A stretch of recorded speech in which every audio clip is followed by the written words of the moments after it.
பாஜக ஆட்சியில் பத்திரிகை சுதந்திரம் பறிபோய்விட்டதாக முதலமைச்சர் மு.க.ஸ்டாலின் குற்றச்சாட்டு. அதிகாரத்தில் உள்ளவர்களுக்கு எதிராக துணிச்சலுடன் உண்மையை பேசும் பத்திரிகையாளர்கள் அச்சுறுத்தப்படுவதாக மு.க.ஸ்டாலின் அறிக்கை.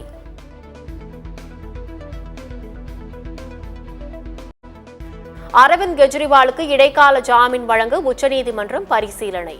வழக்கு விசாரணை வருகின்ற 7ஆம் தேதிக்கு ஒத்திவைத்தது உச்சநீதிமன்றம். மக்களவைத் தேர்தலில் பேரவை தொகுதி வாரியாக வாக்குப்பதிவு விவரங்களை வெளியிட மார்க்சிஸ்ட் கம்யூனிஸ்ட் கோரிக்கை. முதல் 2 கட்ட தேர்தலிலும் வாக்குப்பதிவு சதவிகிதத்தில் முரண்பாடு இருப்பதாக தேர்தல் ஆணையத்திற்கு சீதாராம் யெச்சூரி கடிதம். தமிழ்நாட்டில் மின் தேவை புதிய உச்சமாக 20,830 கிலோவாட் எட்டியது. வெப்ப அலை வீசுவதால் மின்சார பயன்பாடு அதிகரிப்பு.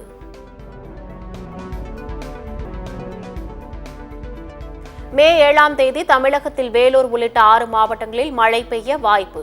சென்னையில் கோடை மழைக்கு வாய்ப்பு இல்லை என வானிலை மைய இயக்குநர் பாலச்சந்திரன் தகவல். வட தமிழக உள் மாவட்டங்களில் வெப்ப அலை வீசும் என வானிலை ஆய்வு மையம் எச்சரிக்கை. 5 நாட்களுக்கு இயல்பை விட வெப்பநிலை அதிகமாக இருக்கும் என கணிப்பு. ரேபரேலி தொகுதியில் வேட்புமனு தாக்கல் செய்தார் ராகுல் காந்தி. வயநாடு, ரேபரேலி ஆகிய 2 தொகுதிகளில் ராகுல் காந்தி போட்டி. விழுப்புரம் தொகுதியில் மின்னணு வாக்குப்பதிவு எந்திரங்கள் வைக்கப்பட்ட இடத்தில் சிசிடிவி பழுது. அதிமுக விசிக கட்சி பிரதிநிதிகள் முன்னிலையில் உடனடியாக சரி செய்யப்பட்டது. தஞ்சை, மயிலாடுதுறை மாவட்டங்களில் விவசாயத்திற்கான மும்முனை மின்சாரம் தடையின்றி வழங்க கோரிக்கை. கோடை பயிர் தண்ணீர் இல்லாமல் காய்வதால் விவசாயிகள் கவலை. புளியங்குடி அருகே மேற்கு தொடர்ச்சி மலை அடிவாரத்தில் விளைநிலத்தை சேதப்படுத்தும் காட்டு யானைகள். பயிர்களை யானைகள் துவம்சம் செய்ததால் விவசாயிகள் வேதனை. மருத்துவத்துறை சார்ந்த அலுவலர்களுடன் மக்கள் பிரதிநிதிகள் இணைந்து பணிபுரிய உள்ள தடையை தேர்தல் ஆணையம் நீக்க வேண்டும். அமைச்சர் மாசு கோரிக்கை.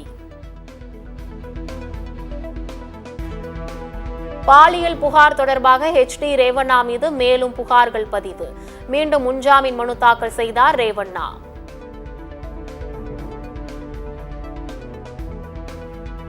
சத்தியமங்கலம் பூ மார்க்கெட்டில் மல்லிகைப்பூ 1 கிலோ 440 ரூபாய்க்கு விற்பனை. பூக்கள் விலை குறைந்ததால் விவசாயிகளுக்கு பெரும் இழப்பு. மலேசியாவில் இருந்து திருச்சிக்கு விமானம் மூலம் 70 லட்சம் ரூபாய் மதிப்புள்ள தங்கம் கடத்தல். தங்கம் கடத்தி வந்த ஒருவரை கைது செய்து விசாரணை.